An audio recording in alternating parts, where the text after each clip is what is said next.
Listen, if you're a Spurs fan, I know that recently the season looked promising. The play-in zone, the addition of De'Aaron Fox, DPOY Wemby, and a potential Rookie of the Year Stephon Castle balling out. But then the news that Victor Wembanyama would miss the rest of the season with a blood clot broke out. Some of you might have expected the front office to spiral into a panic mode, but guess what? San Antonio knows there's no reason to panic, and here's why. Historically, losing a superstar has sometimes opened the door for an unexpected lottery gift. Ask the 1997 team that snagged Tim Duncan. Back then, injuries to their leading big man David Robinson set them up for generational talent. The Admiral hurt his back before the 1996-97 season, then came back for 6 games, but again got hurt, breaking his foot. With their star player out, the Spurs slumped to a 20-62 record, which gave them the 3rd best chances to land the #1 pick. And that was enough to welcome a franchise cornerstone to San Antonio. Victor Wembanyama is supposed to be the next chapter in that story. Then the blood clot in his shoulder came along, shutting him down for the year, which now makes Spurs tanking for Cooper Flagg possible. Of course, the Spurs aren't thrilled that their franchise cornerstone is sidelined. Any long-term health scare can be nerve-wracking. There are legit examples of blood clots permanently derailing careers. Take Chris Bosh, for example, whose repeated clotting issues in the lungs forced him into early retirement. Mirza Teletovic also battled multiple bouts of pulmonary emboli, but after going on blood thinners and switching teams, he ultimately left the league for good by 2018. On the other hand, there are far more encouraging examples for Spurs fans. Just like Wemby, Brandon Ingram had a clot in his right shoulder in 2019. He underwent treatment, bounced back with minimal lingering effects, and had his only All-Star season right after. Anderson Varejão's life-threatening clot in his lung benched him for the remainder of the 2012-13 campaign, yet he managed to come back before wrapping up his career in 2021. The most recent one is Asar Thompson, who missed 8 months with a clot in 2024 but returned this season. Modern sports medicine has evolved so much that the difference between a career-ending condition and a few months off can come down to early detection and proper therapy. According to reports, the Spurs medical staff is optimistic, meaning they trust this is more of an isolated condition rather than a life-threatening problem. Even Greg Popovich, while recovering from a mild stroke himself, has been checking in on Wemby's mental health and offering guidance during this uncertain time. Wembanyama, for his part, has always been known for meticulously taking care of his body. He prioritizes gradual strength gains, invests heavily into injury prevention, and refuses to rush to any rehab. Add to that Popovich's steady support, and you can see why there's confidence he'll make a strong return next season. While Wembanyama recovers, the biggest open question is whether San Antonio decides to fully embrace the tank. If you consider how the flattened lottery odds work, slipping into the bottom 3 or 5 teams dramatically increases your chances of hitting the jackpot. They currently sit at 24-33, which places them in the bottom third of the Western Conference. They're not rock bottom like the Wizards, but they are also outside the play-in. According to the odds, if San Antonio were to drop to the 5th worst record in the league, they would have a 100% chance at a top 10 pick, a 42.1% chance at a top 5 pick, an 11.5% chance at a top 3 pick, and a 10.5% chance at landing the #1 overall pick.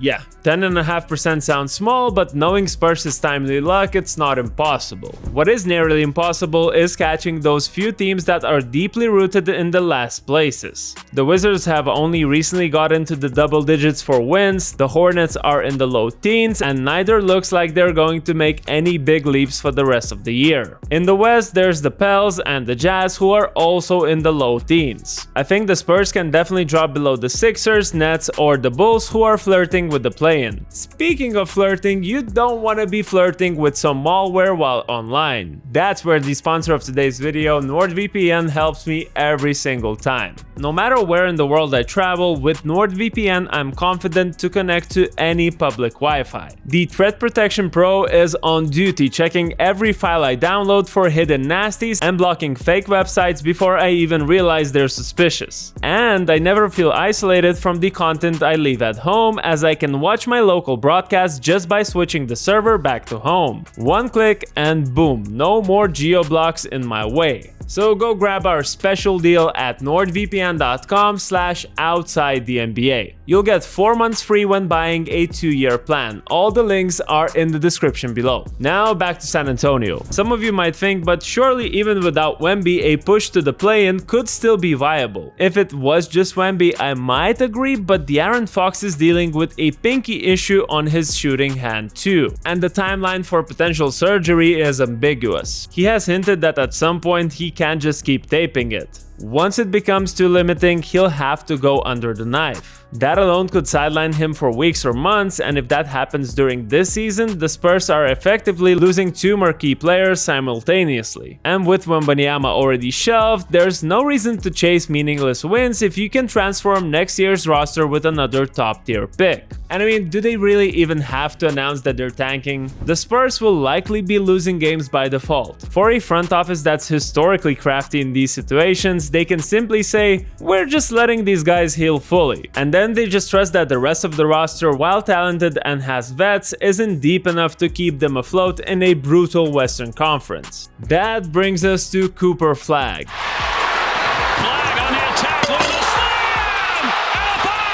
The high school phenom turned college standout who has been flirting with the idea of wearing a Spurs jersey on social media. He's 6'9", has a wingspan rumored to be almost 7'11", and displays an uncanny knack for defense. The hype is real. Shot blocking, steals, quick lateral movement, the ability to guard multiple positions, you name it. Offensively, he's got a polished mid-range game, a reliable floater, and can stretch the floor with a still-in-progress 3-point shot hovering around 37% on modest attempts. He's averaging under 20 points, 8 rebounds, and 4 assists at Duke. He's not just a highlight reel, he's an all-around contributor. So no wonder people have been considering him a lock for the #1 pick for a few years now. Think about it, the idea of Wembanyama and Flagg on the same floor together is borderline unfair for opposing offenses. You've got a 7'4" super unicorn plus a 6'9" Swiss Army knife who can lock down the perimeter or defend the paint. On offense, Flagg can play with the ball in his hands, letting Wemby cut, roll, or pop out for triples. Or they can switch roles, where Wemby is on the post and Flagg is spacing the floor. It's just a dream scenario, and there's still De'Aaron Fox in this mix too. Of course, a dream scenario with the precondition of the lottery luck. But again, the Spurs have a track record for that. Now, it's important to remember that even if the Spurs do tank, and even if they land a bottom 5 record, it's no guarantee that they end up with Flagg. Plenty of other teams are also eyeing that top price, and the lottery's unpredictability is kind of the point. If the ping pong balls don't bounce their way, there's still a handful of other intriguing prospects who could be the difference makers. Dylan Harper, for instance, is a versatile guard who can score and create, averaging around 19.5 points, 4.5 rebounds, and 4 assists. Ace Bailey is a hyper-athletic forward who might fit right into a system that thrives off quick transitions, boasting over 18 points and 7 boards. International star Hugo Gonzalez out of Real Madrid shows promise with his physicality and defensive intensity. There's also Kasparas Jakučionis and Jeremiah Fears, both putting up mid-teens in points plus around 4 or 5 assists. None of these guys might match the hype of Flagg, but you never know who will emerge as the real gem once they hit NBA competition. Odds aside, the Spurs could come out of this year with a far more developed supporting cast. If you give extended minutes to Stephon Castle, Jeremy Sohan, Devin Vassell, and all these other young pieces that needs reps, you're setting up your rotation to be deeper and more prepared when Wembanyama returns. Sure, you might finish with 50+ losses, but your young guys get crucial time to handle bigger roles, fail, learn, and come back stronger.